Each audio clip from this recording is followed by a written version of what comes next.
शंकर के 11 रुद्रों में 10 रुद्रों को प्रसन्न कर दिया, लेकिन एक रुद्र को कुछ भी नहीं दिया, तो वो रुद्र नाराज हो गया। वही रुद्र हनुमान जी बन करके अवतरित हुए हैं। शंकर जी के 11 रुद्र हैं। कितने रुद्र हैं? 11 रुद्र। हम लोग कहते हैं ना हनुमान जी 11वें रुद्र के अवतार हैं, बोलते कि नहीं?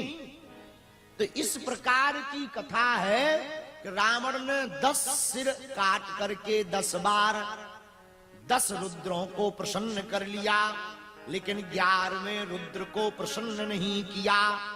पर भगवान शंकर तो छड़े रुष्टा छड़े तुष्टा, रुष्टा तुष्टा छड़े छड़े।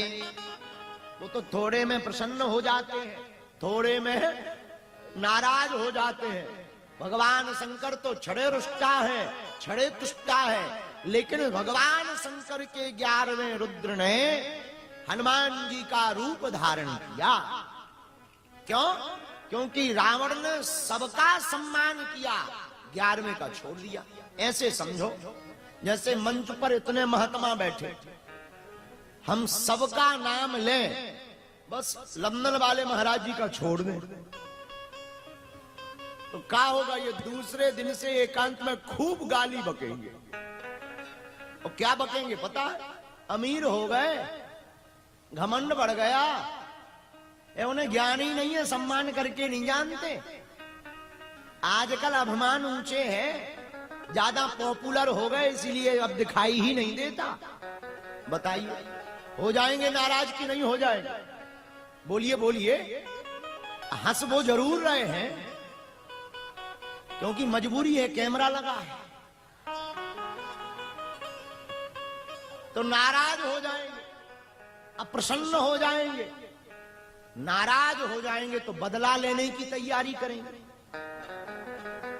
यही हुआ कि 10 रुद्रों को रावण ने प्रसन्न कर दिया, पर 11वें रुद्र को प्रसन्न नहीं किया, तो उसने बदला लेने का विचार किया।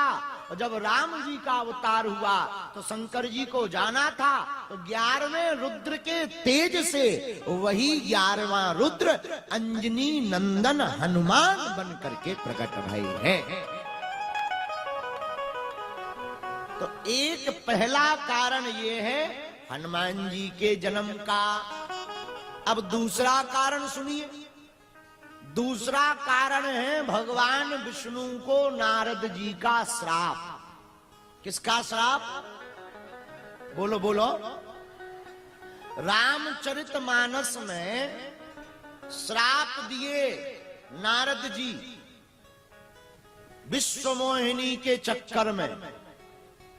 अच्छा, स्त्री के चक्कर में ही श्राप दिए नारद जी। काम को जीत लिया, भगवान शंकर को बताया नारद जी ने, हमने काम को जीत लिया। शंकर जी बोले हमें बताया सो बताया, दूसरे को नहीं बताना। नारद जी को लगा ये हमसे जलते हैं। कई बार किसी को बढ़िया शिक्षा दो तो उसे यही लगता है कि हमसे जल रहे, इसीलिए ऐसा बोल रहे।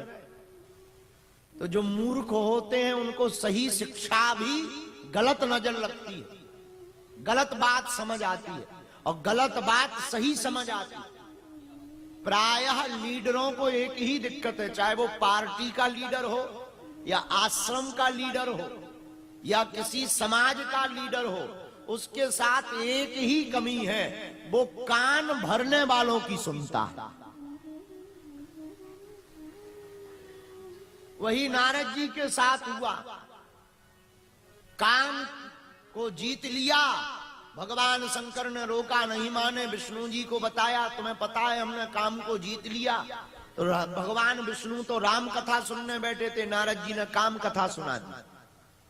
भगवान विष्णु ने कहा जय हो, पर भगवान अभिमान किसी का भी नहीं रखते। कोई कितना भी बड़ा सिद्धि वाला हो, प्रसिद्धि वाला हो, भगवान अभिमान ठिकाने लगाते रहते हैं। प्रायः घमंडी आदमी की पत्ते कटते हैं। पतंग कितनी भी ऊंची चली जाए, लौटकर तो जमीन में ही आएगी। हाँ जी अनाजी। उसी प्रकार इंसान कितना भी महान बन जाए, होगा तो इंसान ही।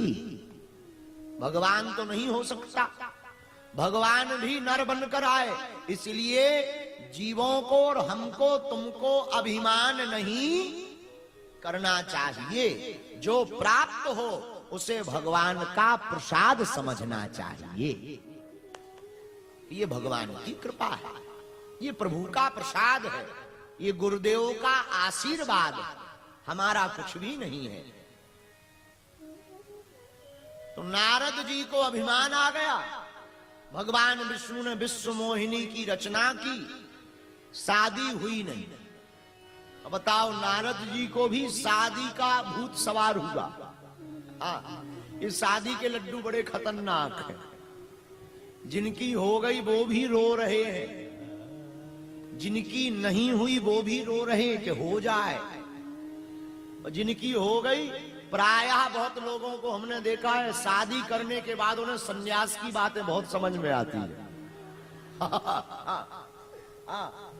वो समझते इससे बढ़िया तो सन्यास ठीक था। और शादी के ठीक 4-5 महीने बाद उसे एकदम महात्मा याद आता। और जितना जल्दी शादी होने के बाद सन्यास सिर पर चढ़ता है उतना शादी के पहले नहीं चढ़ता। इसीलिए लोग हमसे पूछ रहे थे कि आप शादी क्यों कर रहे हैं। हमने कहा हमें जल्दी सन्यासी बनना है। अच्छा, शादी बड़ी खतरनाक चीज है। गधे मना कर देते हैं पर इंसान नहीं करता। एक बार हमारे पास एक गधा था, गधा हमारे पास नहीं, एक व्यक्ति के पास, क्योंकि हम गधों के सरदार